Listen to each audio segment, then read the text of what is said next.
Since the 1950s, the idea of our minds living on beyond our physical bodies has captivated our imaginations through science fiction.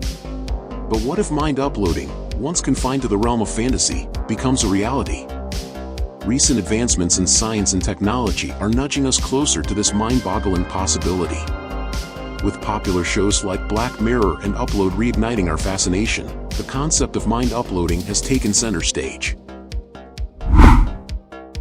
In 2016, a Russian millionaire made headlines by unveiling his audacious plan to collaborate with neuroscientists, robot builders, and other experts. Together, they aim to create the technology needed to upload our minds into computers, granting us eternal life.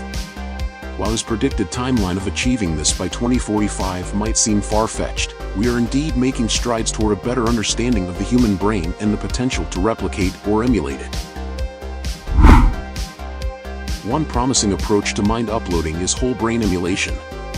By meticulously scanning the brain's structure and activity, it becomes possible to recreate an individual's biological brain, and potentially, their mind, within a computer.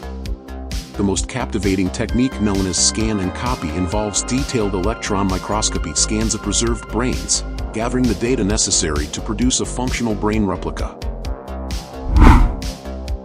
The path to whole brain emulation and mind uploading, however, is not without controversy. Academic circles actively debate the philosophical and scientific challenges underlying these concepts. The assumption that the mind can be separated from the body and that it solely arises from the brain's activities faces skepticism. Many argue that the brain is intricately connected to the body and its environment, challenging the very foundation of mind uploading. While the scientific and philosophical discussions surrounding mind uploading remain relatively unknown to the general public, there are researchers dedicated to exploring public awareness and perceptions of this mind-altering possibility. As neurotechnology continues to advance, allowing us to better understand and potentially modify brain activity, the need for guidelines and legislation to protect our human and neural rights arises. This rapidly evolving field, referred to as neurorights, is gaining attention and requires participation beyond the scientific community.